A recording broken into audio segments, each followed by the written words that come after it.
Hello, everyone, and welcome to Season 5, Episode 2 of History's Greatest Idiots, the podcast where we take you back through all of human history and give you examples of massive, incredibly unbelievable stupidity and give you lessons from these people's mistakes so that you can learn from them and never repeat them again. But who are we kidding?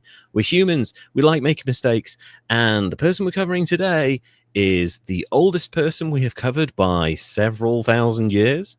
So, 1,000 years. And it's one of those things where Toasterzoid, I used to pray for times like this.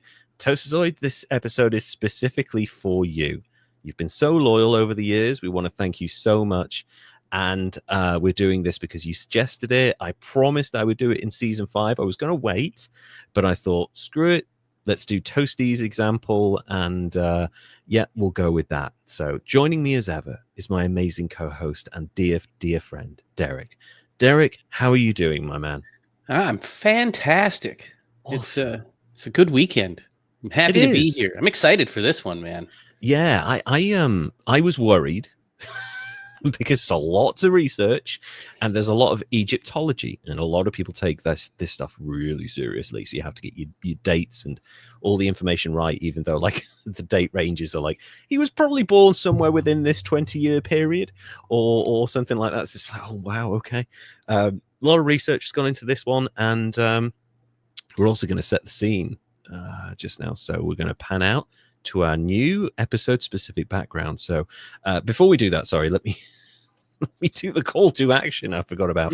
If you would like to support us on Patreon, like our existing patrons, Jesse Christ, Kimberly Johnson, Andrew Zavara, Dilly Bob, Silent Crisis, Carrion, and our brand new, absolutely completely out of the blue, this one, brand new patron member, Suzanne. Thank you so much, Suzanne. You're all that I've wanted in a girl. Ooh, that's a Weezer song. Thank you so much for joining our patron. We basically, sorry, I saw basically and I repeated it. We've got a wonderful group of patrons now. If you would like to join them, you can get behind the scenes access to our scripts and one-off special patron only recordings, and behind the scenes images from our lives, stuff that we don't post on social media, and just a bunch of annual gifts when you stay subscribed to us. Go to patreon.com/History's Greatest Idiots. And if you want to follow us on Instagram, go to @History's Greatest Idiots, where we post reels that do surprisingly well occasionally, especially if I do memes. Yes, if they're about Taylor Swift and dead hookers, they are fantastic. Unrelated. Yes. But yeah, Taylor is a wonderful lady. She has not been involved with dead hookers. Also, before anyone says it in the chat, Clintons are not involved either. So, but no, if like you put the two of those together, I bet you the reel would go off. I should lean into that. Maybe I should become a right wing shill and make. I mean, we'd be famous. We'd be famous. We'd be rolling in money, and we'd have no soul left. So yeah, let's just do what Russell Brand did. It's paying off his mortgage. Yeah. Are you involved, Lev? What in the right wing or the Egypt? In Egypt? In Margaret Thatcher? Am I involved? I don't know what you mean by that, Toasty. You're gonna have to clarify. So basically, we've done a couple of reels and on Instagram, and we've had like 20,000 plays. It was crazy. Reggie's wondering if you're involved in the dead hookers. The dead prostitutes? No, I never kill them. You know, I always, if they're good, I want to go back for more. So, you know, don't listen. Also, we've wandered right off. They're call girls, okay? They're only hookers when they're dead. But no, I'm not involved with dead prostitutes. That's not me. That's a truck driver or whoever else that murders prostitutes. I don't know what horror films are like. Slater in the movie Very Bad Things. That's right. He does that. Yeah, and any number of serial killers in movies. So yeah, none of them are me, thankfully. I promise. Never killed a hooker. Never paid for a hooker. Never had to. I'm so handsome. But yeah, and also So back to the show. We've kind of set up a little background to get involved. So we're going to pan, right? But pan, is that the right word? You've been on film sets. Yeah. No, yeah. It's zoom out. Let's do the crash zoom that they do on Jaws. Boom. Right. And for those of you who would like to watch this, we are available on YouTube and Spotify for the video version. We are suddenly in ancient Egypt, but that's not enough. No, let's set the scene even more. Oh, you hear that? You hear that? Do you? Yeah. The haunting sounds of ancient Egypt. It's as if you're floating along the Nile, floating past a crocodile and a hot woman who's been bitten to death by snakes. You know, that's what I'm going for here. And also, I promise this isn't cultural appropriation. I did specifically download music that is appropriate to the time. This is apparently using instruments that were available at the time, all on a keyboard, probably. But you know, I'm taking your word for it because I wasn't there. Yeah, and blame me for this one.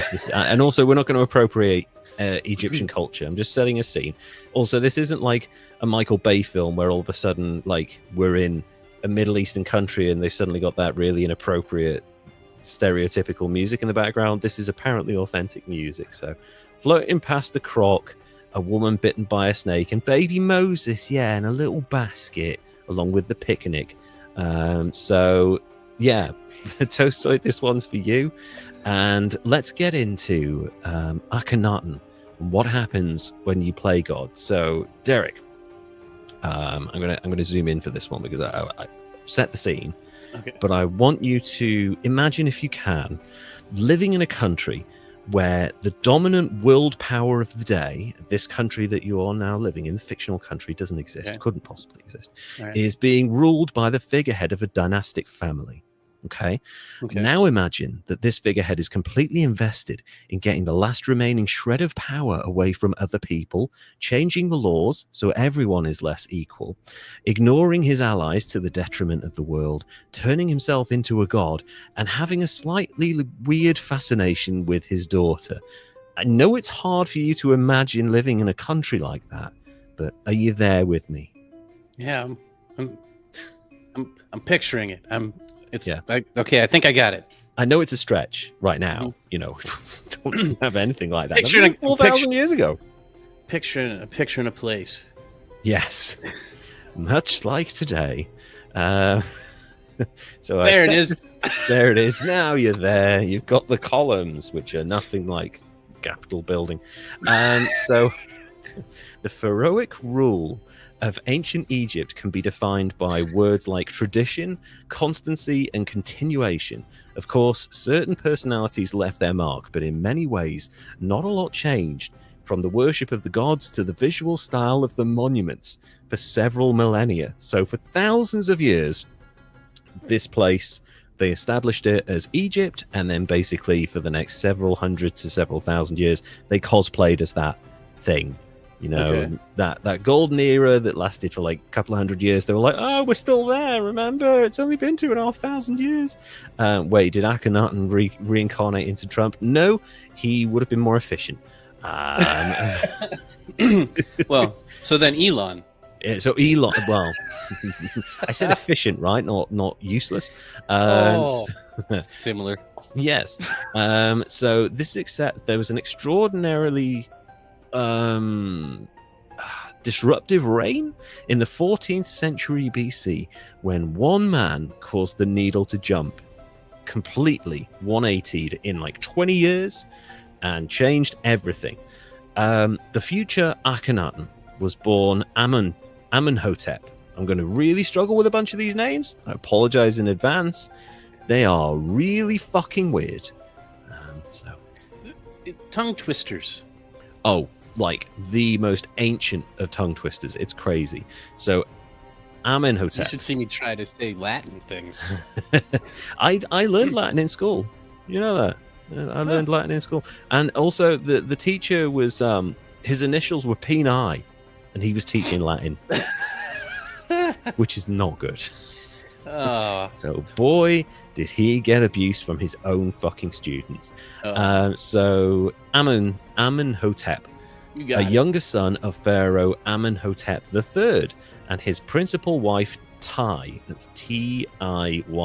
So I think that's Tai, Toil. I don't know. I'm just going to go with T. Tai. T. Let's go with T. Yeah. Akhenaten had an elder brother, Crown Prince Thutmose. Yes. Footloose?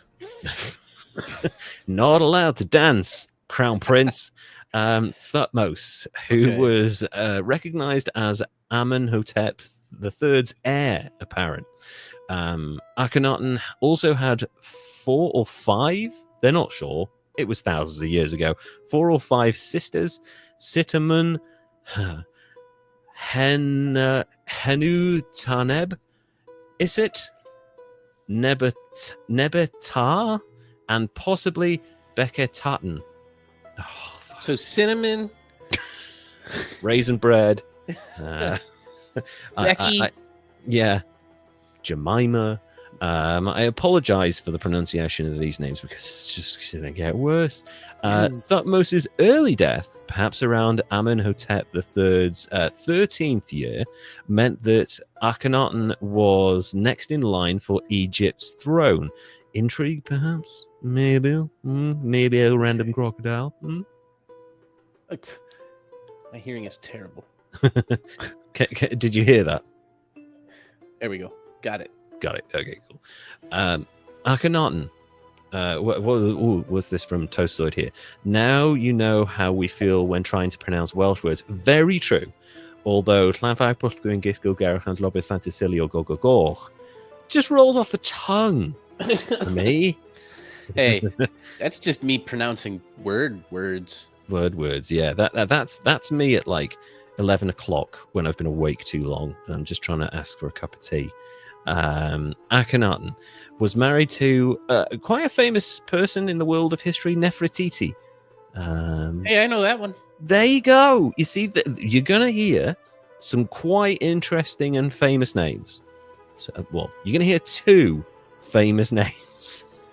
The rest of them Quite will be a few. unpronounceable, but you'll recognize it. Good enough. Yeah, but inscriptions from the Pharaoh's buildings project suggest that they married either shortly before or after Akhenaten took the throne. So it might have been like there or thereabouts. Who gives a shit? They were married. Egyptologist, and I'm going to use that word a lot because there's a lot of Egyptologists out there. Dimitri Laborie, suggests that the marriage took place in Akhenaten's 4th regnal year. So I'm going to use that word a lot as well. It means that he'd been king for 4 years. Oh, okay. So that's that. I think that's what that means. A secondary wife of Akhenaten named Kia is also known from inscriptions. Some Egyptologists theorize that she gained her importance as the mother of Tutankhamun. Oh, King Tut. King Tut. Are you allowed to say that you. still? I don't know. Is it offensive? Is that I don't offensive? know. I don't know if it is. At least Well, I just don't know if that's like a short name. I don't think he's going to kick up a fuss. Really, he's been dead for a while, and he didn't live very long anyway. So, although we'll get to him later, that dude was a fucking baller. I'm not gonna be honest. Tutankhamun was fucking strong dude. I tell you now. So, William Murnane proposes that Kia is the colloquial name of the Mitanni. This is a region really close to Egypt that was allied with them. So the Mitanni were a different group of people. They were kind of subjugated by Egypt, and they were like, "We'll be our own state, but we will swear like allegiance to you." Basically. Okay. So, imagine the UK and the US. We're like, okay, you're bigger than us, but we'll be your friend. Mitanni Princess Taduk Hippa, all one word, Taduk Hippa. It sounds like I'm saying Tardu Kippa. Daughter of the Mitanni king Tushratta, who married Amenhotep III before becoming the wife of Akhenaten. And you think we're living in a patriarchy now. This dude inherited his father's land. his father's power, his father's title, and his fucking wife. Mom? I know. His stepmom. It's the thing from Dude, what? that's where it comes from, huh? Yeah. Hi, Missy. I mean, Mom. Akhenaten's. I just brought a bunch of late 80s memories flooding back to Derek just then with Bill and Ted. Akhenaten's other attested consorts are the daughter of Enisasi, ruler Sataya, and another daughter of the Babylonian king Burma Burisiah II. I don't know why I'm telling you this. This isn't important to the story at all. Just giving you a bit of fleshing out of this guy. It's a big, good family tree. It's a whole tapestry of like crocodiles and people pointing and stuff, because that's what the Egyptians like. They like drawings. Akhenaten had somewhere between 7 or 8 children based on inscriptions. Again, they don't really know. It's very important according to Toast. Sorry, dude, it's going to get messy. Had somewhere between 7 or 8 children based on inscriptions. Egyptologists are fairly certain about his 6 daughters, fairly certain, who are well attested to in contemporary depictions. Among his 6 daughters, Meritaten was born in his either his 1st year on the throne or his 5th. Maketaten in his 4th year or his 6th. It's like, what? I mean, kind of feel like you could just make up whatever you want. Just say what you want at some point here. Yeah. Like it's so far back, you can just say whatever now. And also, like, some of these names, I think they're trolling because, like, they get impossible now. So the 3rd daughter, Ankhesenaten Parton, later queen of Tutankhamun. So again, this dude inherited or married his sister. Goodness. Okay. Yes. Before year 5 or 8, and then Neferatten Tasheret in year 8 or 9. Yes, you heard me right. And Neferaru in year 9 or 10. I ain't butchering these, but it's better than I would do. Thank you. Setapren in year 10 or 11, and Jolene, who other women begged not to take their men. Thank you. There we go. Oh. I had to put that one in there. Tutankhamun or Tutankhamun. Sorry. Tutankhamun, born Tutankhaten.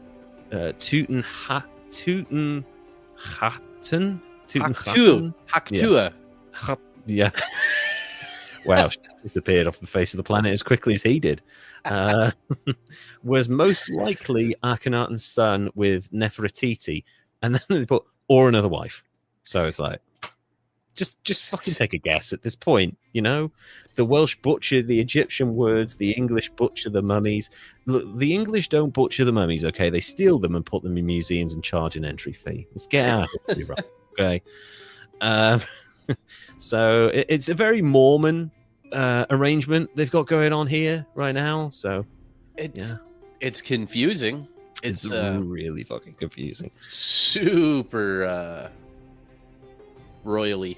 Oh yeah, it's super like, and you know, like they talk about the inherited problems, the genetic defects that a lot of royal families and lineages have come across because they're like either marrying their cousins or marrying each other off to other royal families who just so also happen to be cousins.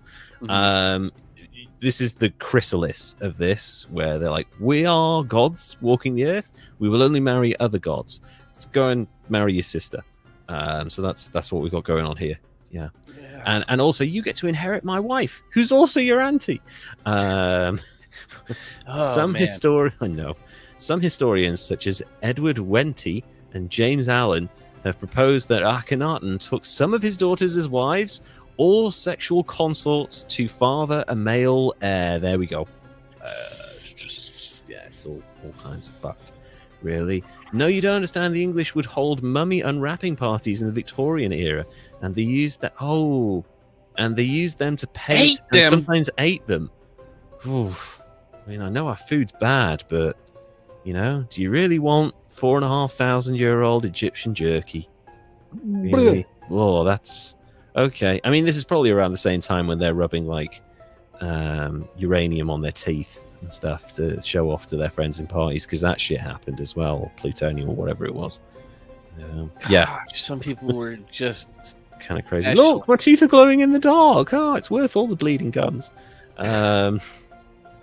So while this is debated, some historical parallels exist. Akhenaten's father, Amenhotep III, married his daughter Sitamen, while Ramesses II married 2 or more of his daughters, even though their marriages might simply have been ceremonial. I'd like to believe that this is just like having an excuse for like a new public holiday or like a big party, and they're like, you know, the people need this, so they need a wedding to like have an excuse to celebrate, so let's just quickly throw together a marriage. That's fine.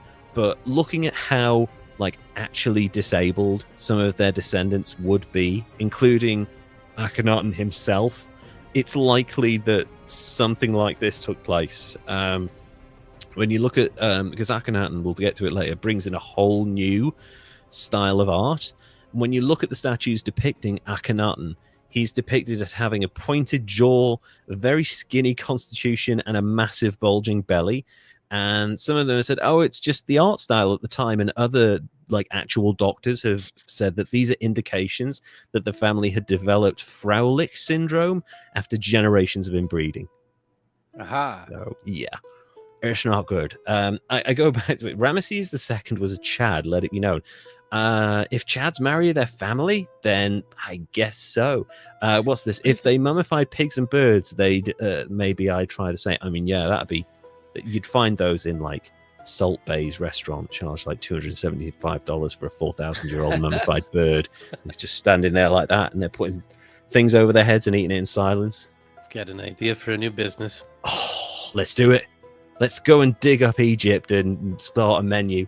Do it. I'm just gonna say. Never What's mind. that? I said I'm not gonna do it. I'm just gonna say it. Just No, say it, cat's yeah. Out of the bag here. Let's just get a bunch of venture capital money and never build it. Another theory would be the weird statues is that some sort of cultural art style change. I mean, yeah, that's basically what we'll get to, because they'd had the same art style for thousands of years. And actually, a lot of the art that we see today is kind of influenced, even though it was kind of eradicated from history, is kind of influenced by the changes that were brought about through Akhenaten, because he was like, I'm sick of the same fucking morning like cartoon in the paper. I want something a bit different. And he created this whole new art style, and it's really cool. Anyway, Egyptologists in the early 20th century also believed that Akhenaten could have fathered a child with his second oldest daughter, Meketaten. Meketaten's death at perhaps the age of 10 or 12 is recorded in the royal tombs at Akhenaten from around regal years 13 or 14. Early Egyptologists attribute her death to childbirth because of the depiction of an infant in her tomb. Because no husband is known for Meketaten, the assumption had been that Akhenaten was the father of his, making him his own grandfather, making the kid his. I don't know. I don't even want to think about it. I can hear banjos from here. It was a different time. You know, literally, mammoths had only just died out, and and also this guy is fucking insane. So, Okay. Yeah, Derek already looks depressed with a lot of this story. Derek is about to learn why I had a seething hatred for a dude who's dead for many thousand years. I mean, I hope I've covered it. Toasty, I want your input here if I haven't, because there's a bunch of information and I've tried to cover it. Anyway, Egyptologist Cyril Aldred suggests that a young Prince Amenhotep might have been a high priest of Ptah. It's Ptah. In Memphis. Memphis. Yeah, sorry, I'm going back to a different song there. Although no evidence supporting this has been found, it is known that Amenhotep's brother, Crown Prince Thutmose Thutmose served in this role before he died. If Amenhotep inherited all of his brother's roles in preparation for his ascension to the throne, he might have become a high priest of Thutmose's stead. So, no dancing for him either. Okay. Yeah. Aldred proposes that Akhenaten's unusual artistic inclinations, artistic? Really? We're just going with those? Okay. Might have been formed during his time serving Ptah, the patron god of craftsmen, whose high priests were sometimes referred to as the greatest of the directors of craftsmanship, or as we know them today, bricklayers. Yes. Oh. Yeah. So, like, Bob the Builder. Yeah. Bob the Builder, greatest of the directors of craftsmanship. There is much controversy, you think, around whether Amenhotep IV ascended to Egypt's throne on the death of his father, Amenhotep III, or whether there was a corrigency lasting perhaps as long as 12 years. So basically like a slow handover of power, slow transition of power. Okay. Yeah. Much like the Tories have been doing in the UK for the last like 30 years or whatever, just handing over to the new and elected official. Perhaps most recently in 2014, archaeologists found both pharaohs' names inscribed on the wall of the Luxor tomb of Vizier Amenhotep Hui. Well, that sounded fun. That was fun to say. The Egyptian Ministry of Antiquities called this conclusive evidence that that Akhenaten shared power with his father for at least 8 years, based on the dating of the tomb. Akhenaten took Egypt's throne as Amenhotep IV, most likely in 1359 or 1351 BC.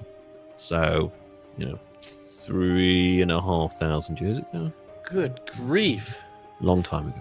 Long time. It's good that they had enough time to carve this stuff into tombs and walls and stuff. It still like amazes me that they thought ahead enough while stuff was going on to like, hey, people are gonna want to know this shit in 3,000 or 4,000 years, so we should put it into rocks. Well, that's the interesting thing with like great power and assuming that people are going to want to know about your legacy further on down the line. I mean, obviously we have biographies now and a lot of those are going to survive well into the future, but this is well before any of that, and a lot of the kind of the arrogance that comes with a lot of power and stuff, they're like, oh, people are going to want to know about this. But the interesting thing is that they were absolutely right. We really did want to know about a lot of the stuff ancient Egypt is responsible for and the changes they did and the crazy shit that went on there. It's a shame social media wasn't around because they could have bought Twitter. His people tried to erase him and his lineage from history after he died. That's true. We will get to that in a little bit. So Akhenaten is now on the throne. A very young king, married to his aunt and his sisters. Sister, yeah. Daughter. Also, what's that? No, he did marry his daughters as well, but not quite yet. Obviously, they haven't been born yet, or some of them. So estimates when he took the throne, Amenhotep IV estimates range in terms of his age from 10 years old to 23 years old. Well, they got it locked down. They really got that locked down. So he's either like a hyperactive kid playing Roblox with his friends, or he's like a stacked gym dude hitting the clubs and crushing puss. He's totally somewhere between those two periods of time. Yeah, same thing. Either way, he still doesn't have a fully developed man brain. No, he does not. He absolutely does not. And also possibly not a fully developed human body because of all the inbreeding. Like he might have been like tiny, hunched over, pale, big giant belly on him, kind of like me when I sit down.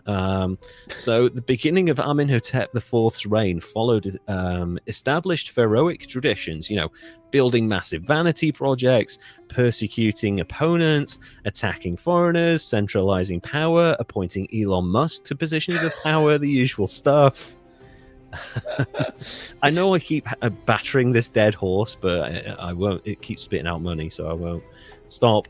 Surviving inscriptions Surviving inscriptions show Amenhotep IV worshipping several different gods, including Atun, Osiris, Anubis, Nekhabet, Hathor, and the Eye of Ra. And the texts from this era refer to the gods and every god and every goddess.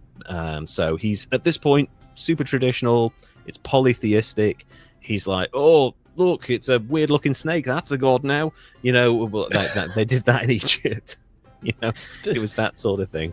It's awesome to know that's how that worked. Oh, yeah. And it's a similar thing for a lot of very early religions. I mean, obviously, monotheism didn't really kick in until a little bit later. But there's some suggestion that this might... what he's about to do is introducing the first monotheistic religion in history, possibly. Or it might have just been a massive fucking power grab. Okay. The high priest of Amen was also still active in the 4th year of Amenhotep IV's reign, and he even continued his father's construction projects at Karnak, the precinct of Amen-Re. So Karnak is a city that comprises a vast mix of temples, pylons, chapels, and other buildings near Luxor in Egypt. The precinct of Amen-Re, or Re, is one of the 4 main temple enclosures that make up the immense Karnak temple district. And Karnak is also where Alexander the Great stored a lot of his like prized possessions. Okay. Because it's like super well secured and controlled. So when he kind of came through there, he was like, right, I'm gonna store my shit here. It'll be safe, you know. So yeah, a little bit of random history for you. That name sounds familiar, though. And that yes, is that the one that the name of the pharaoh or god, that person, the mummy that was in that Night at the Museum movie? Oh, it could have been. Ray? It could have been, actually. Yeah, I can't remember that movie now. Those were good movies. We're going off track again. Sorry. I do that. No, I like it. Those are good films. The Night at the Museum films. I think they're quite... That's where I get good my for the whole family. You know? Quality sourced stuff.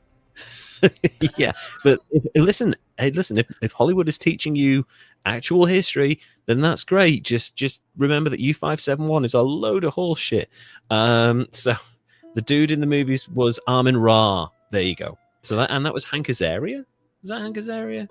Yes, I think so. Yeah, it was the dude from The Simpsons, right? Who does Moe and Chief Wiggum and a bunch of them. Yeah, that was him. Yeah. So he was Amen-Ra. This is Amen-Re with an E, not an Ah. Oh, okay. Yeah, I don't know if they changed that, or maybe it's like Welsh where they've got the same word only spelt differently. I don't know. Maybe it's something like that. Anyway, so that's where he's doing a bunch of stuff at Karnak. So good for him. He's keeping up the traditions. Night at the Museum is a perfect movie. Can't really argue with that. It's really good, solid, and also one of those things where I have this barometer for good movies where you're like, you know, it's shit weather outside. You're feeling really crappy, and like this movie comes on, like on Netflix or on TV or whatever. You're like, you know what? Fuck it. I'm not going to do anything for the next 2 hours. I'm going to watch this movie. And if you've got movies like that, that means it's kind of perfect. If it'll take you away from other distractions. Yeah, absolutely.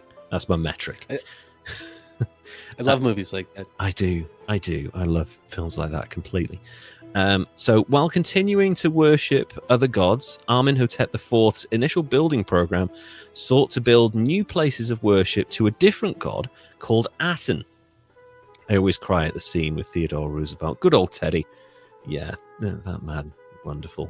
Might cover him in history as well, because ultimate shortman complex right there. So he ordered the construction of temples or shrines to the Aten. He's getting referred to as the Aten. And just for perspective, because a lot of the different gods, like one of them looks a bit like a snake, one of them looks a bit like a cat, one of them looks like this. Aten is a big fucking sphere in the sky that reflects the sun. So it's the sun. I don't know. Maybe. I don't know if it's the sun. It's a disc in the sky that reflects the sun, so it's sun adjacent. The moon. It's a great big fucking mirror that he's worshipping. So, it's a reflection of himself. Oh, psychology. Okay, gotcha. Boom. Yeah, so he ordered the construction of temples or shrines to the Aten in several cities across the country, such as Bubastis, Tel El Borg, not a tennis player, Heliopolis, Memphis, Neken, Kawa, and Kerma, also not a frog. He also ordered the construction of a large temple complex dedicated to Aten in the northeastern parts of Karnak, the complex dedicated to Amun. So he's already like, oh, you know, the main god that I'm named after and that we're all worshipping, I'm just going to shove this little extra thing in there to another god. And people are like, hold on a minute. You know, hold on, I'm doing the Trump hands. Hold on. Wait a second. So he also ordered the construction of a large temple complex dedicated... I've just read that. Around regnal year 2 or 3, Amenhotep IV organized a Sed festival. The Sed festivals were ritual rejuvenations of an aging pharaoh, which usually took place for the first time around the 13th year of their reign. So these guys don't live long. So 13 years into the reign, they sort of celebrate it. And then every 3 years after that, they have another Sed festival. So Okay. It's cool. It's a good excuse to, like, you've been around for a while, you know, maybe the people aren't happy with you. We'll give them a festival every 3 years. It'll keep them calm, ease the transition to the next person. It's a smart move. It's almost like really Lollapalooza. It was, yeah. Or like, what's that one? Lilith Festival. Lilith yeah. Can't believe he expanded the empire all the way to Memphis, Tennessee. Yeah, that's a big fucking empire right there. Bold move. Yeah, straight past Florida. Although he probably would have been at home in Florida. You know, the Egypt at the time, a lush, verdant, like really, there's grass everywhere. There's a lot of crops. There's a lot of trees, and there's swamps. Crocodile things. Alligator crocodiles. It's basically Florida.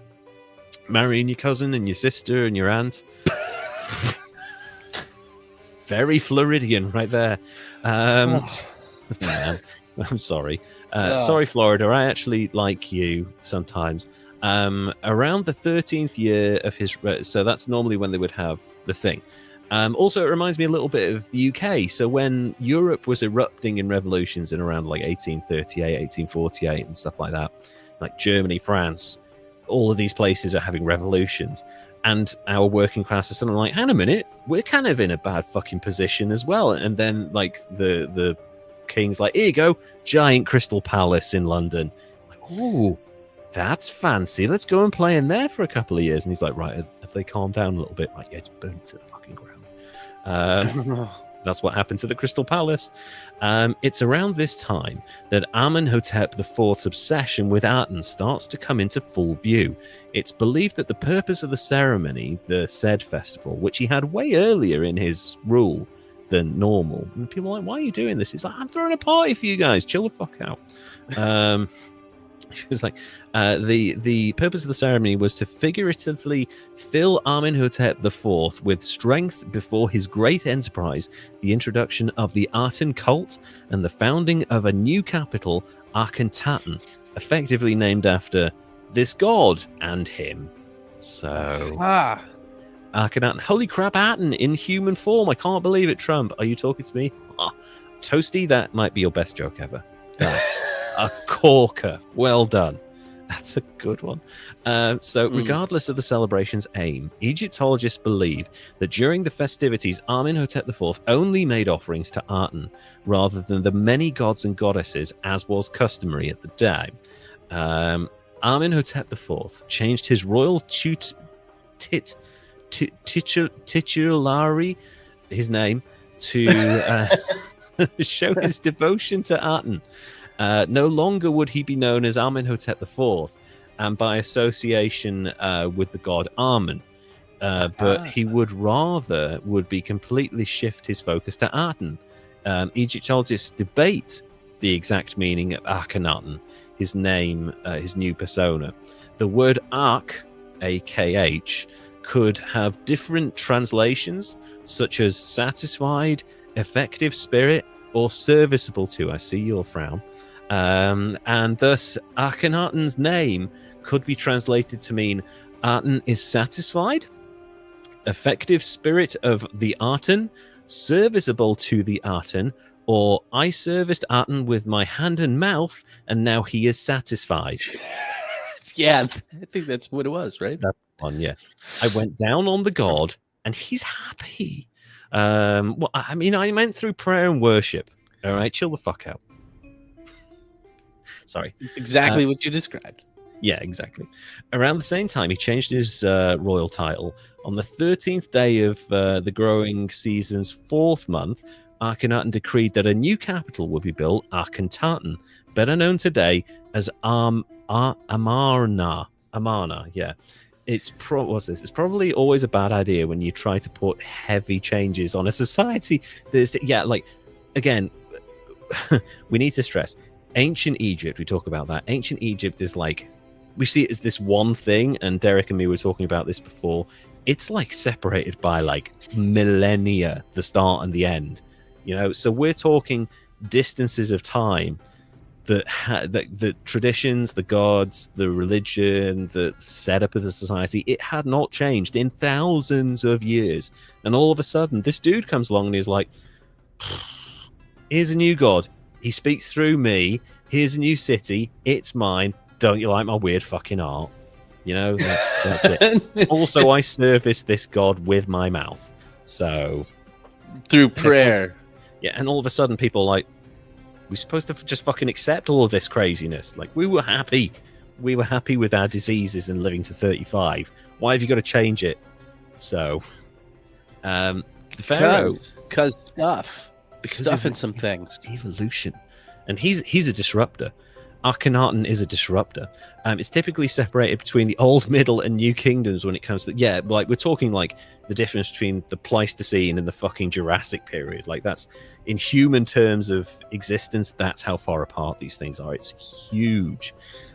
Pharaoh chose a site for his new capital halfway between Thebes and the capital at the time, which was Thebes, and Memphis, so he could go and visit Elvis and Jerry Lawler.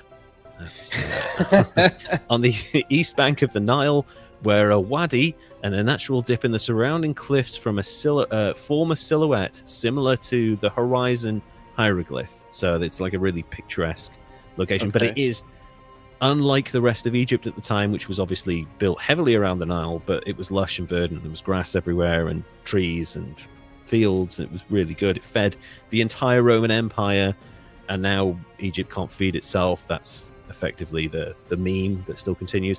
But this new city was right out in the desert. It was right there. So people were less interested in going to that.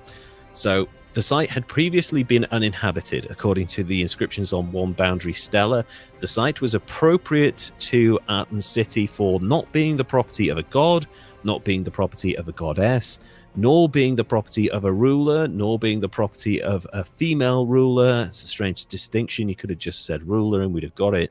And nor being the property of any people able to lay claim to it, which is maybe they killed everyone. They can't claim it now. Or because it was the desert and it was like a barren wasteland and nobody wanted it? Yeah, like, why are we going to live here? What are we going to do? Farm sand? No, there's nothing here for us. There's some rocks, and they're nice rocks, but you can have them, all right? All yours. We don't lay claim to them. Historians do not know for certain why Akhenaten established a new capital and left Thebes, the old capital. The boundary stelia, big stones that have, like, this way for pizza, detailing Akhenaten's founding, is damaged, where it likely explained the pharaoh's motives for the move. Strange that the motives would be damaged, but the rest of the stone would be left intact, isn't it? Huh. You know what occurs to me? What's that? When we get wiped out, we don't write anything in rocks anymore. Well, we do not. Nobody's going to know shit about Elon.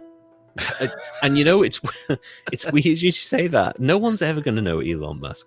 A similar thing happened, right, completely off the beaten track here. Great Fire of London breaks out, 1666. The whole fucking city's burning down. This is why London, parts of it look old, parts of it look new, and some of it looks really fucking old. That's the stuff that's been around since like 1200 or whatever. So like 3/4 of the city burned down, and the diary guy, the writer Samuel Pepys, who was a voracious journaler. He kept journals that like cover hundreds of pages, basically written Lord of the Rings 3 times in his own fucking diary. And he was inhabited by an alien. Have you ever seen the documentary Stargate? Yes, Stargate. Kimberly. It is an accurate documentary. God, I love that film. That's another one on Sunday afternoon. If that's on, I'll fucking watch that. That would be a cool collaborative project of humanity carving an entire chronicle into a mountain. Yeah, I mean, who would carve something into a mountain? That's just a waste of fucking time. Anyway, Samuel Pepys, the Great Fire of London's breaking out, and he's written all of these journals which have been like restored, and they've become like a foundational documentary of that period in time in the UK. He was worried that he was going to lose everything. He was like, I fucking spent ages writing all of this down, and now the city's going to burn to the ground. I'm going to have to bury everything. But he didn't have enough time to bury everything, so he could only bury some things. So he buried his journals so that they would survive him. And what else do you think he would bury along with those? Pictures. You would no, yeah, like art for sure. Yeah, maybe you would think art, something precious, maybe even like trinkets, jewelry, something like that. Like family heirloom things. He buried cheese. Buried his precious collection of cheeses. Cheeses from all over France, Italy, Dorset, like all of the best cheeses. He's like, oh God, no, you grab the pets, I'll bury the cheese. All right, is that an innuendo? No, I'm actually going to bury the fucking cheese in the back garden. So yeah, it's like he was thinking, I'll leave a record for humanity so that they can read about the greatness that was London in the 17th century, and I'll bury the cheese because that cost me a lot of money and I really fucking like cheese. So yeah, I mean, maybe it was super important and rare back then. I don't know. Was it? Probably would have been very expensive in the 17th century. All that moldy goodness. Oof, delicious. And an embarrassing Polaroid photo of the Pharaoh at a Christmas party. Yeah, bury that. Bury that straight away. Surviving parts claim what happened to Akhenaten was worse than those that I heard. This is what's left in accounts previously in his reign, and worse than those heard by any kings who assumed the white crown, and alludes to offensive speech against the Aten. So basically, he kind of didn't survive very well after his death. Egyptologists believe that Akhenaten could be referring to the conflict with the priesthood and followers of Amen, the patron god of Thebes. So this is the city he's just vacated, the main god of the old religion, and he's like having a bit of conflict with the priests. Kind of understandable when you think about what he's trying to do. The great temples of Amen, such as the ones in Karnak, were all located in Thebes, and the priests there achieved significant power early in the 18th dynasty, thanks to pharaohs offering large amounts of Egypt's growing wealth to the cult of Amen.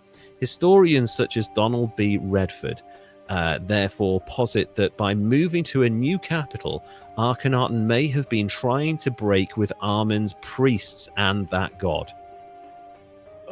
Okay. So he's trying to break away from Amen. I think he's trying to break away from the priests. Okay. I think he's like, they've got a lot of power, they've got a lot of money, they've been around for a while.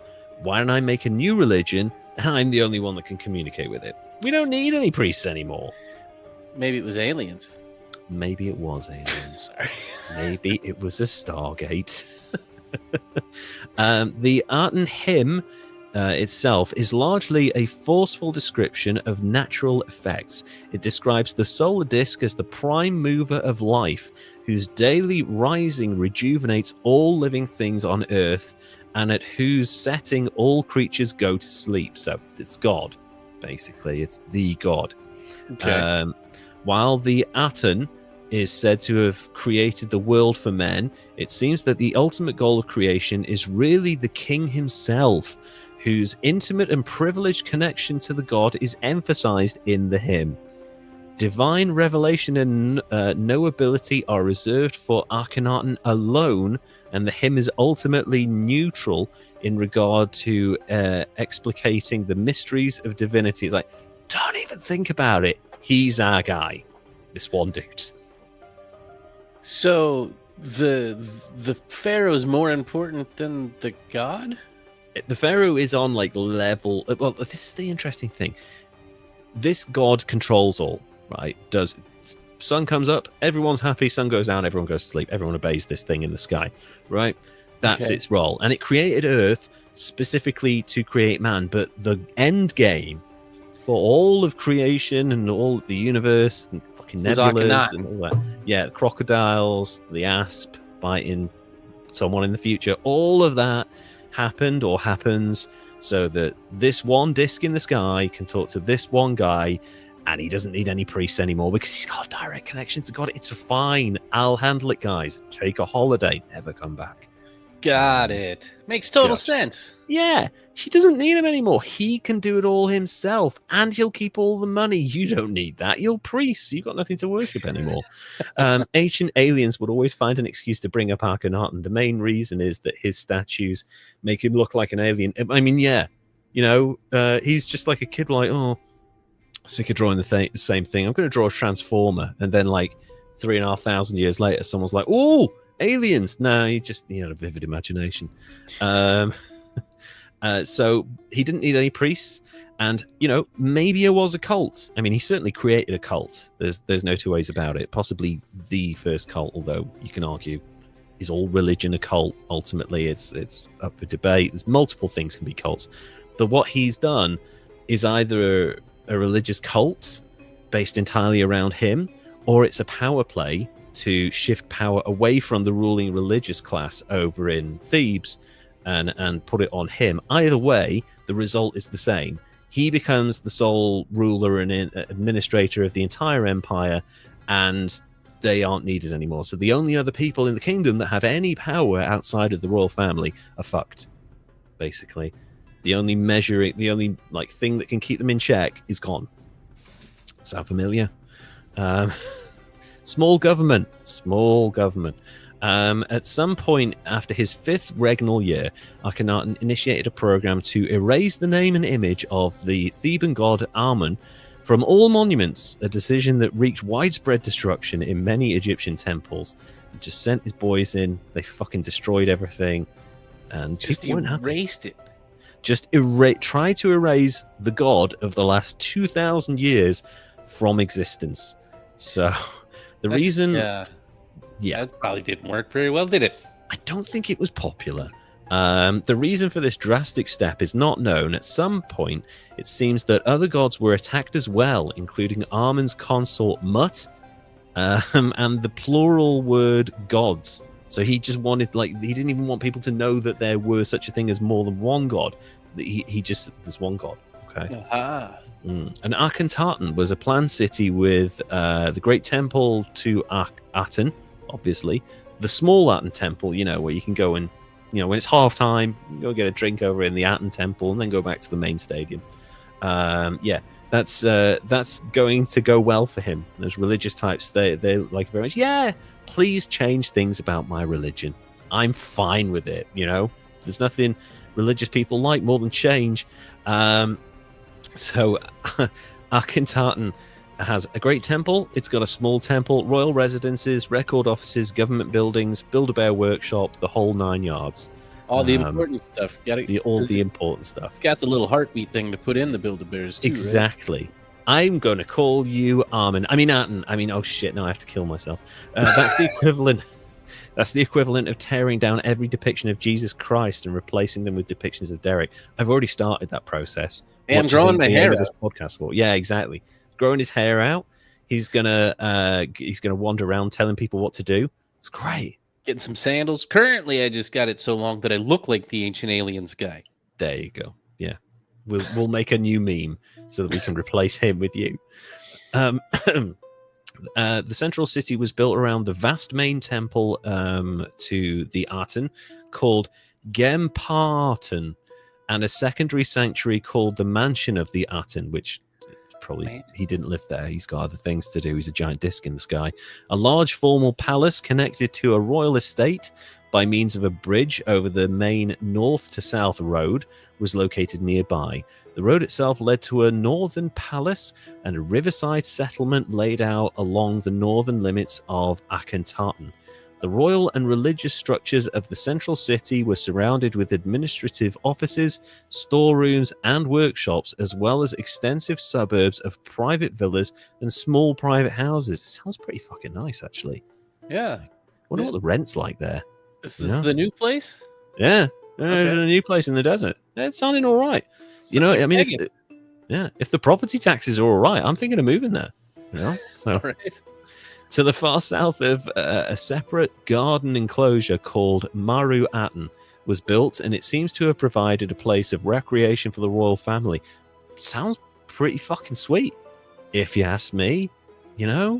Another thing that all of those temples to Amun generated a lot of revenue for the empire. Exactly. So he's completely cut the balls off their economy.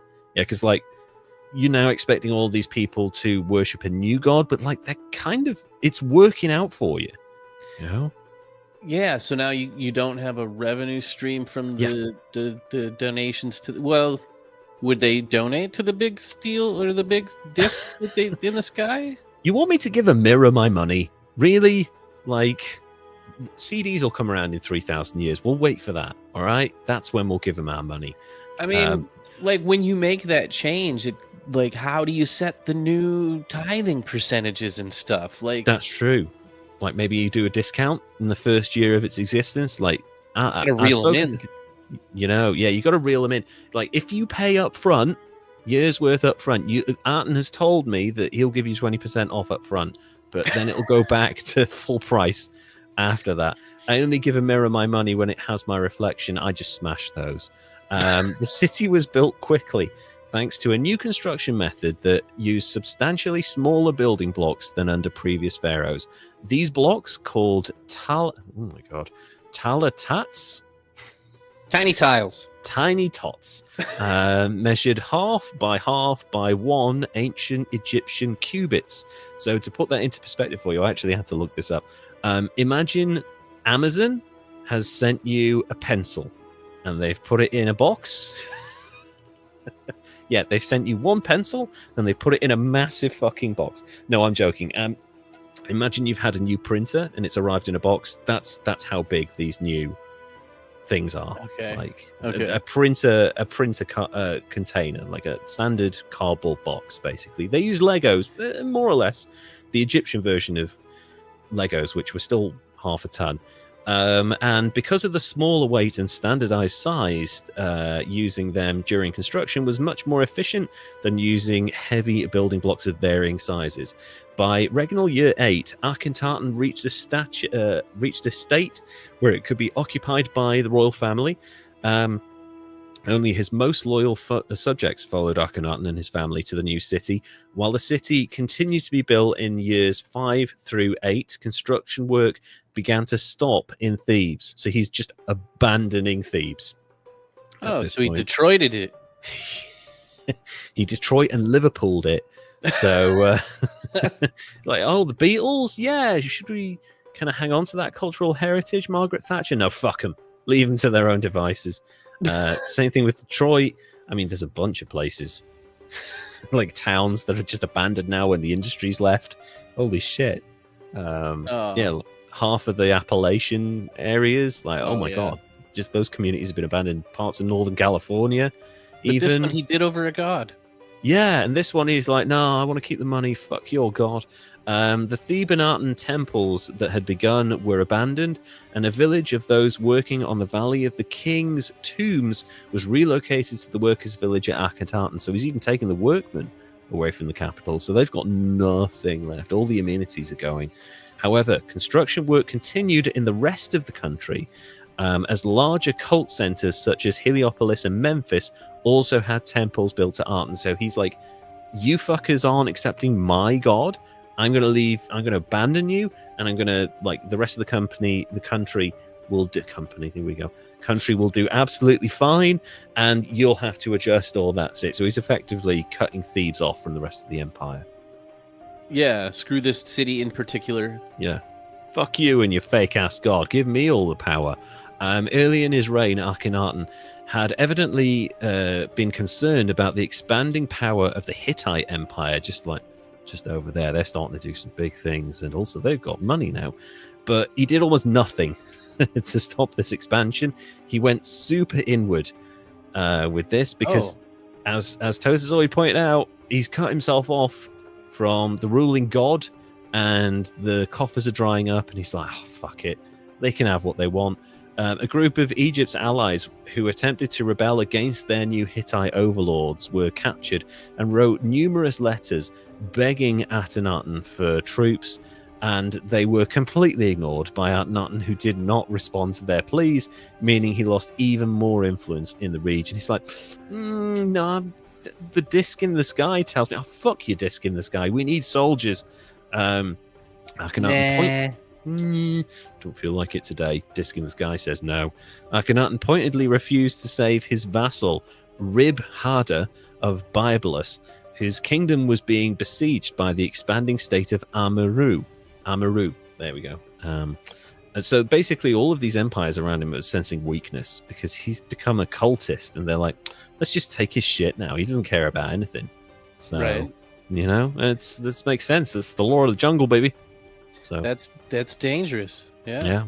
Got to pay attention to your kind of your neighbors. They might creep in and steal your jacuzzi, you know. Rib-Hadar wrote a total of 60 letters to Akhenaten pleading for aid from the Pharaoh. Akhenaten, wearied of Rib-Hadar's constant correspondence, and once told Rib-Hadar, "You are the one that writes to me more than all of the other mayors. Like, I don't read your shit anymore, okay? Send it to Playboy, Jesus." Or Egyptian vassals. What Rib-Hadar did not comprehend was that the Egyptian king would not organize and dispatch an entire army north just to preserve the political status quo of several minor city-states on the fringes of Egypt's Asiatic empire. Rib-Hadar would pay the ultimate price. His exile from Byblos due to a coup led by his brother is mentioned in one letter. His own brothers unseated him. Yeah, that's not good. His brother, uncle, sister, cousin, whatever. Rib-Hadar, when Rib-Hadar appealed in vain for aid from Akhenaten and then turned to Aziru, his sworn enemy, so Akhenaten's sworn enemy, who's, I don't know, he's got a bunch of them at this point, to place him back on the throne of his city, Azura promptly kind of fucked him over, had him dispatched to the king of Sidon, where Rib-Hadar was immediately executed. So he's abandoning... It's not the way it worked out. Not the way you planned it. As this guy did not think these things through. So Akhenaten is abandoning his subjects because he's got a big hard-on for a gold disc in the sky called Aten. Akhenaten left him on read, ghosted him. Literally, yes. And I wonder if this guy will be turned into a god or a deity now that he's dead. Akhenaten managed to preserve Egypt's control over the core of its Near Eastern empire, which consisted of present-day Israel, as well as the Phoenician coast, while avoiding conflict with the increasingly powerful and aggressive Hittite Empire. They kept hold of Israel because there's a lot of really cool, interesting stuff coming out of there, and they just want to keep hold of that land. But everything else, fuck it. By his 9th year, so he's been in power 9 years at this point, Akhenaten had isolated himself from his neighbors, backed off from a war with the Hittites, who took a lot of land around the empire, and made an unprecedented radical steps to establish his own religion. He proscribed the old gods entirely, declaring that Aten is the only god. So he's cut himself off, become a cult, and is trying to change the entire society that millions of people have lived in for a very long time. So, for this, he has sometimes been described as one of the first ever rulers to institute monotheism. References to Amun and the plural gods were chiseled from monuments, temples were closed, and festivals that long held significance in Egyptians' lives no longer took place. Removing the old gods led to a lot of Egyptians believing that their connection with the spiritual world, most importantly the afterlife, had been lost. Oh, that's a big fucking blow right there. Like, so he shut down what happens when we die. Yeah, like they were, I mean, obviously it's a religious society. It was in the whole world, really, until like some part in the 20th century or the 19th century. What he's done is effectively cut them off from the idea that they're going to have an afterlife. They suddenly become mortal souls, and that's really scary to these people. He's basically changing, like, talk about a kind of a crisis of faith and confidence. Like, these people's lives have been turned upside down by this guy. For society built on religion, that's huge. That's like us losing all electrical appliances and power forever. You know, like, can you imagine? I wouldn't talk to you for years. That would suck, dude. Yeah, it would be difficult. I'm going to get a couple of tin cans. I'm going to get some string, and I'm going to run that shit all the way over to Arizona. Dude, I would not be in Arizona if we lost electric power. No, sir. Imagine the hell that you'd be living in. Although I'll tell you what would happen as soon as Arizona architecture would start to resemble the Middle East, because in for thousands of years in the Middle East, they've been building these big fucking natural air conditioning units on the top of their houses, and they work really well. So it's like losing all technology, or like Lev losing his hair gel. Hey, I use wax, motherfucker. Oh. All right. No, I don't even use anything. This is just au naturel, baby. People instead. I've lost my place here. Artanist art focused on the pharaoh, the royal family, and the solar disk only now. So there weren't multiple gods, multiple people. It's just those things, and the art looked wildly different to anything that came before. Have I skipped over a bunch of stuff here? No, I'm up to date. Akhenaten was shown in wholly uncharacteristic fashion, with breasts, a paunch, wide hips and thighs, and spindly legs. It looks, I mean, kind of like he's in drag. People were given exaggerated features such as elongated heads, and thin necks, thick lips, angular eyes, and protruding chins. So they look like the Habsburgs, basically. The art underwent substantial thematic changes too. Rather than depicting the pharaoh as all-powerful in battle or in communication with the gods, Akhenaten was shown in scenes of domesticity, of intimate personal life, sat with his wife, hugging their children, or eating. Not the children, just eating in general. So. Not eating the children. Okay. No, he was too busy marrying them. So, yeah. Which, I mean, that's actually kind of a really wonderful image. Yeah. Like, actual domesticity. That's cool. It's not warlike or whatever, but, I mean, that's kind of kingly, I guess. I don't know. There's a thing around ancient Egyptian art where, and Derek's going to show, so it's not, that's kind of cute. Like he's given himself a belly. Sounds accurate. I wonder, is that Nefertiti? I really hope so. It's weird, isn't it? A little different. It's different. It's quite striking, actually, as far as art goes. I like it, personally. Yeah, I do too. And as Tostoy points out here, that was the first time a pharaoh's private life, personal life, was ever depicted. So... it's like the original Facebook, Instagram stuff. Yeah, the original reality television. Fucking Big Brother, only 3,300 years earlier. Really interesting. And the art is really different from what went before and what came immediately afterwards as well. He looks a little bit like Egyptian David Bowie. I mean, Bowie looks like an alien, so that's another one for the conspiracy theorists right there. So scenes of domesticity, I like that. Nefertiti, however, was undoubtedly his favorite of his children / wives / aunts. His great royal wife, and is shown in art to be of equal stature in terms of standing to the pharaoh and in a position of power, smiting Egypt's enemies herself. Bowie looked like an angel. He did look like an angel. Do I look like an angel? Sorry, that's my best Bowie. I could have done better. Following year 12 of his reign, Egypt was struck by an epidemic, most likely a plague. Contemporary evidence suggests that a plague ravaged through the Middle East around this time, and ambassadors and delegations arriving in Akhenaten's year 12 reception might have brought the disease with them to Egypt, because they're pretty much the only people traveling large distances at this time. Alternatively, letters from the Hattians suggest that the epidemic originated in Egypt and was carried throughout the Middle East by Egyptian prisoners of war. That's really interesting. Yeah. So regardless of its... fun fact.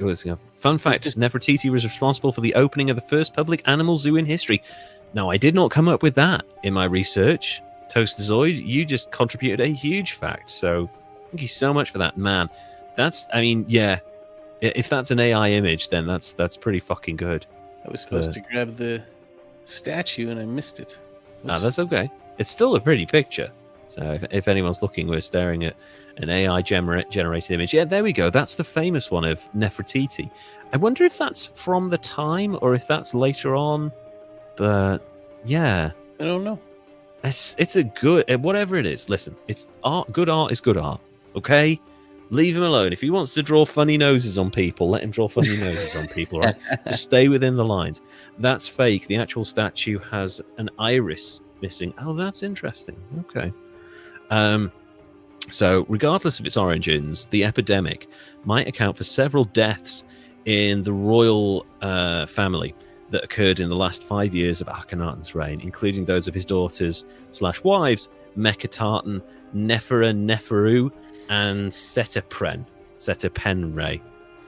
Last one sounds like a sleep drug or something. Yeah, or like some sort of pasta dish.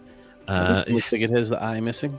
Yeah, it does a little bit, doesn't it? I don't know if it's just like, maybe it's just aged or something, but yeah, man, it's such. I really do admire. I mean, I love art. I really do admire good sculpture. There's nothing quite like it. You change your country's religion and then a plague hits. That's about right. Yeah, kind of sending a message. Maybe there, Armin or one of the others. Just like, hey, remember me? Anyway, Akhenaten died after 17 years of rule and was initially buried in a tomb in the royal wadi east of Akhenaten. The order to construct the tomb and to bury the pharaoh there was commemorated on one of the boundary stones delineating the capital's borders. Let a tomb be made for me in the eastern mountains of Akhenaten.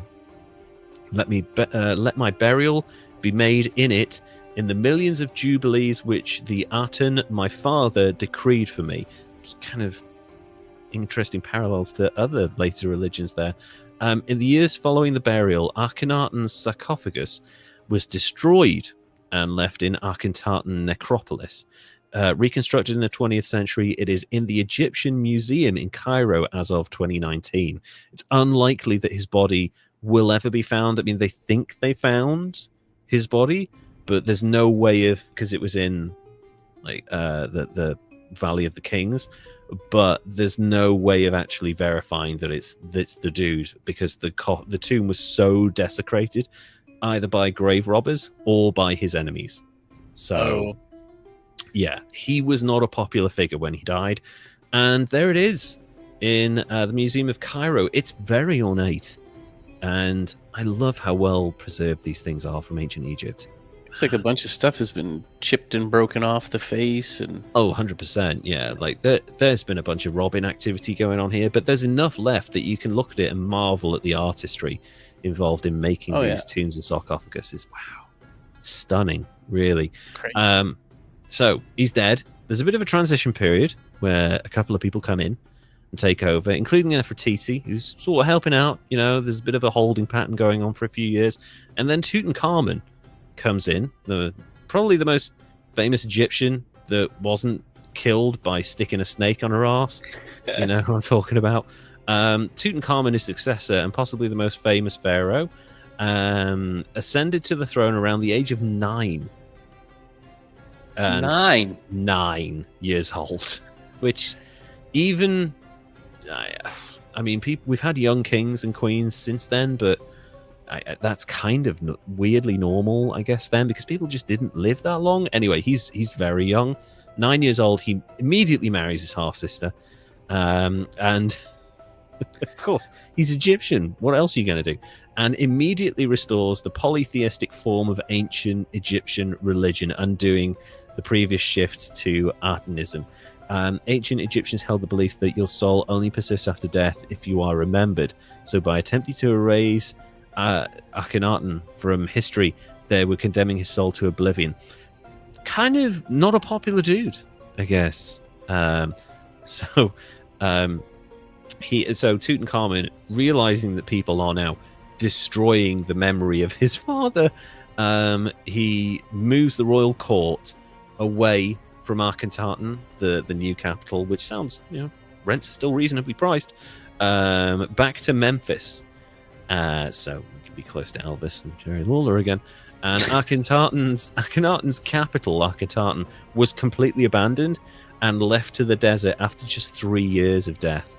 He'd been dead 3 years and the whole place was gone, which is kind of, they're like, we don't like you, we're going to erase you from history, we're going to leave your city to the dust, even though it's kind of still around. He also reestablished relations with the Mitanni and carried out military campaigns in Numia and the Near East, likely because his dad had made the empire look like a bunch of pansies because he wasn't fighting anyone. Tutankhamun was one of only a few kings who was worshipped as a deity during his lifetime. Oh, wow. They love this dude because they're like, man, we saw what came before. Thank you for not being George W. Bush. I mean, thank you for not being your father. The young king likely began construction of a royal tomb in the Valley of the Kings and an accompanying mortuary temple, but both were unfinished at the time of his death. He moved the capital back.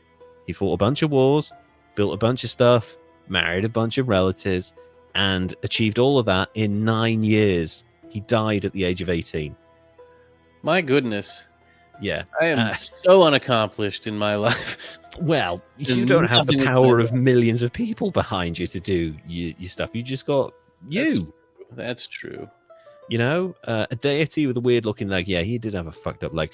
And again, Tutankhamun probably wouldn't have died so young had he not had all sorts of inbred genetic disorders, because they just love doing weird things. And obviously this is one of the main reasons King Tut, if we're allowed to say that, or Tutankhamun, is as famous as he is, because the treasures that were left behind and stolen by the English are so stunning and beautiful. Look at that sarcophagus. It's incredible. It kind of defines ancient Egypt in a lot of ways, other than the pyramids and the Sphinx. Yeah, that's kind of like one of the things I think of when you think, or when I hear ancient Egypt. Yeah, that and this new AI generated image of what he probably might have looked like. I mean, the nappy doesn't help, does it? Really? No, not at all. It's not flattering at all. And dude, I mean, why would they do that to him? He's not even 18. He's got a fucking shaved head. Jesus, they must have had problems with lice. Anyway, interest in Akhenaten's sword in the 20th century, thanks in part to the uniqueness of his artistic style, which was eventually discovered. They found a bunch of stuff that he'd made. It hadn't all been destroyed. Amidst the millennia of conformity and continuation in ancient Egypt, here was something completely different. For that, the American Egyptologist James Henry Breasted dubbed Akhenaten the first individual in human history. It's kind of a cool name. Yeah. And there you go. That's Akhenaten, the figurehead of a dynasty who tried to change the entire culture and completely failed, and was one of the most unpopular people in the ancient world as a result of it. As far as I know, he was the first important pharaoh whose lost remains were discovered during the boom of archaeology in the early 20th century. That's true. Although I remember that they weren't found near his tomb, so they've never been truly identified, but they have found a body that they think is Akhenaten, but they can't be 100% sure as far as I know. Honestly, they did pretty good to be so inbred physically. They suffered a bit, but not so much mentally. Yeah. If you look at the Romans, and some of the British royal family. King Charles, Spain. Yes, King Charles of Spain, the Habsburgs, we've already mentioned. They had significant mental health issues, whereas, I mean, obviously, a lot of it might not have been recorded from the ancient pharaohs, but it seems they mostly had physical deformities from the inbreeding as such. But, you know, they had a lot of very effective rulers. And again, okay, yes, they had very favorable atmosphere and environmental stuff with the Nile flooding like clockwork every year, twice. You know, and they had a lot of technological advantages over their near neighbors. But at the same time, you know, they did have other problems like an oligarchy and a bunch of people in power who were basically completely disabled in some instances. So incredible achievements. But Akhenaten, interesting guy. Could have been an alien. Possibly an alien. Maybe David Bowie. Who knows? Yeah. That's the most interesting theory yet. Oh, that's my new favorite. Yeah, we're going to spread that one all over the internet. Someone will believe it, and it will become, I don't know, presidential theory in a while. So yeah, that's Akhenaten, one of the most controversial people in history. On one hand, revolutionary artistic and cultural changes for the ancient world. On the other hand, everything else was bad, as Tosazoid is pointing out here. So I love the art, you know, and I mean, I love the ancient Egyptian art, hieroglyphics, all of the kind of stuff that is woven into our culture and our mindset about ancient Egypt. It's so cool. It's so evocative. I love it. But I also like those changes. They were kind of really, really cool. I'm going to give him a Tosazoid is giving him a score of 98. Derek, what score are you giving Akhenaten, the heretic pharaoh? I'm so glad that Tosazoid gave the score, because I was going to say, I'm going to defer to the expert on this subject, and I'm going to go with the score that Tosazoid is going to give me here. And he preemptively gave me they gave me the score, and that's exactly I'm happy with that one. Boom. I think if you look at the people that we've given a score of 98 to, so we've had the guy who invented leaded fuel and the stuff that ruined the hydrocarbon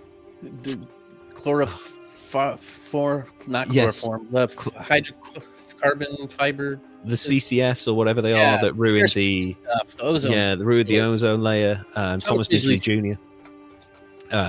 He and the guy who killed himself during autoerotic asphyxiation. Maybe we gave him a 98. We gave Margaret Thatcher a couple of weeks ago a 98 because it's Thatcher. She kind of fucked over an entire country.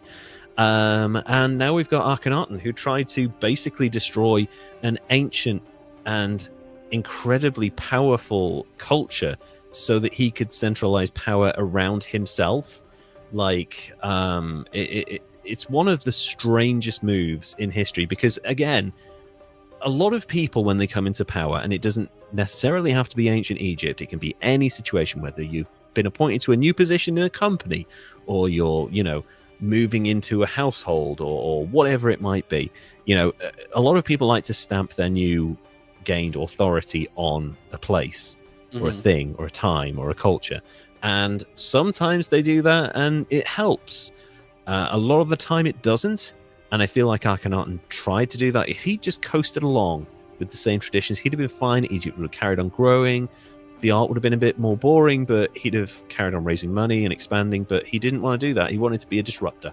I feel like he could have done the art without changing the god. 100% could have done. Like, hey, I'm going to give you options. Can you imagine saying that to ancient Egypt? Just being the guy who was like, you can do this old art, but why don't some of you try this? Why don't you try doing these different things? I heard Amen has this friend Aten who thinks these statues are pretty cool. Yeah. And maybe wants me and my family to live over here and you to give us some money also. You know, hey, listen, I'm not telling you that you can't also talk to Amen. Amen's cool. He's my God's best friend. Totally love the dude. But, you know, he's sort of my buddy. This dude is a homeboy. Give him some money too. I'm going to go and you don't even have to worry about it. I'm going to go over here. I'm going to look after him. You guys have your gods. Totally cool. Look, draw them in the same way you have. If you want to try some cool shit with sculptures, come over here. We've all got weird chins. Isn't it amazing? See, you created FOMO. There you go. Fix the whole situation. Marketing, man. Charge him $5 a month. And you can come and hang out with this new mirror in the sky. It makes you wonder what goes through a person's head when they do this. Is it ego, a mental disorder, or something between? You know, I think at a certain point, and we are seeing it now, and I have to stress again, power. You know, the whole power corrupts thing. It's a cliche. I have a friend who works in the events industry, and he spent a lot of time with Theresa May when she was Prime Minister of the UK. And I immediately had to ask him, because I was like, tell me about her. And he was like, oh, well, she's kind of frail because she's got type 1 diabetes. You don't see that, but she basically moves from seat to seat. You don't see how frail she is because they're very careful to hide that. She's surrounded by Oxford and Cambridge graduates who have no fucking idea how normal people live and who think that everyone should be rich and that they're just lazy if they're not.